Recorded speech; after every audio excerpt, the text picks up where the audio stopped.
وطن يعني ريحة أو نقعد نهتف أو نحن نعلي صوتنا. لا، في عمل إيجابي حقيقي بيتأثر زي قبل الثورة لما وقفنا كلنا وقعدنا نجمع في الجمعية الوطنية للتغيير توقيعات على بيان التغيير السبع مطالب قبل الثورة. وصلنا لمليون تغيير، مليون توقيع في عز ما كانت الناس بتخاف تقول اسمها، في عز ما كانت الناس يأسة ما عندهاش أمل، في عز ما كانت الناس سلبية كل واحد يقول أنا مايل لغيري هيغير. النهارده لو قلنا ان الثوره حققت انجاز حقيقي، اهم انجاز عملته الثوره ان الناس ما بقتش بتخاف، ان الناس بقت ايجابيه، وان الناس بقى عندها امل في التغيير. احنا عايزين نكمل في ده.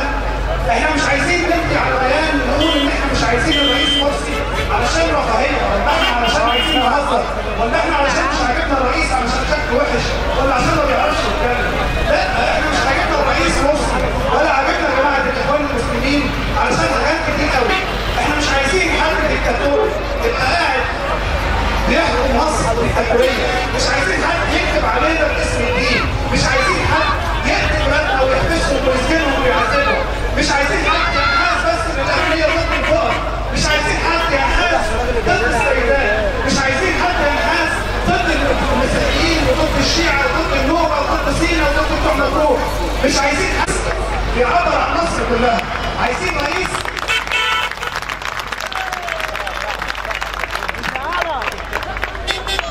رئيس يطبق بجد العداله الاجتماعيه. العداله الاجتماعيه يعني انا وانت نروح المستشفى ناخد نفس العلاج بغض النظر انا مسلم ولا مسيحي، انا كبير ولا صغير، انا فقير ولا غني، كلنا نتعلم نفس التعليم، كلنا يبقى عندنا حق في السكن. ده اللي احنا عايزين مصر اللي فيها كرامه وفيها حريه.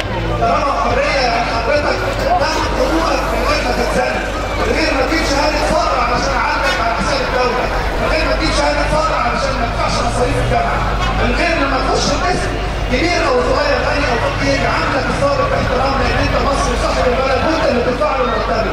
هي دي الكرامه اللي احنا عملنا علشان ثوره. عايزين بلد، عايزين مصر بتاعت المشاركه الوطنيه والتوافق الوطني، اللي يبقى رئيس وبيحكم مصر يبقى بيدور ان مصر بتاعت كل الناس مش بتاعت جماعه او عشيره او اهل او مجموعه واحده. عايزين مصر اللي يبقى فيها دستور وطني لكل المصريين. علشان كده احنا عايزين نقول بطريقه ايجابيه ان احنا ضد الاخوان وضد الرئيس. احنا عايزين ناس ما تضحكش علينا وما يكتبوش علينا. مش عايزين ناس طول الوقت بيشتموا في العلمانيه وهم بيصلوا والقبله بتاعتهم امريكا. مش عايزين ناس يشتموا الليبراليه وهم طول الوقت بيشحنوا من دولة اوروبا بتاعت الليبراليه. مش عايزين ناس طول الوقت بيشتموا في الصهيونيه وعن القدس رايحين بالملايين ويبعت يقول عزيزي بريس واتمنى لدولتك الرخاء والرفاهيه. حكم المرشد حكم ديابه على الفقراء والغلابه. يسقط حكم المرشد.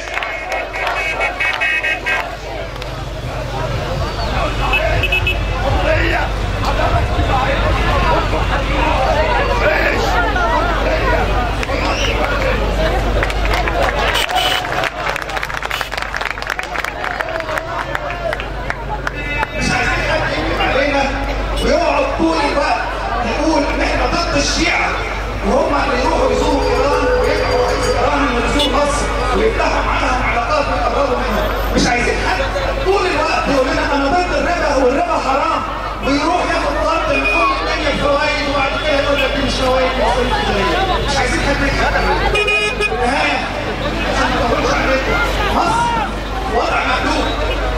مصر وضعها دلوقتي مقلوب وعمر ما في حاجه بتستقر وضعها مقلوب. عايز حاجه تستقر لازم تحطها في الوضع السليم. الناس اللي انا شايفها النهارده بالمنظر ده احنا الناس اللي جت المؤتمر لا بنطلع عليهم فلوس ولا بنطلع عليهم زي مسكر ولا جايبين اتوبيسات بنشيلهم من كل المحافظات علشان يجوا عندنا اللي نورونا في المؤتمر. الناس دي جت لان فعلا الحزب المصري الديمقراطي الاجتماعي بيقدم رساله بتمس كل مصري وكل مواطن، بتمس العامل والفلاح، بتمس الشباب، بتمس المرأة، بتمس الأطفال. كل مصري حاسس إن الحزب المصري الديمقراطي الاجتماعي بجد بيعبر عنه. في النهاية أنا عايز أقول لكم إن مفيش حد هيغير مصر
والبنك نوت يتحشي لك اشهر في المصاريف، تلاقيها بالصدفه بجيبك بدون تكليف، وتقول عجيبه يا رب ظرف جاني منين، تسرق رغيف يا حرامي وتتحبس شهرين، لو كنت قاضي المدينه لاحبسك سنتين.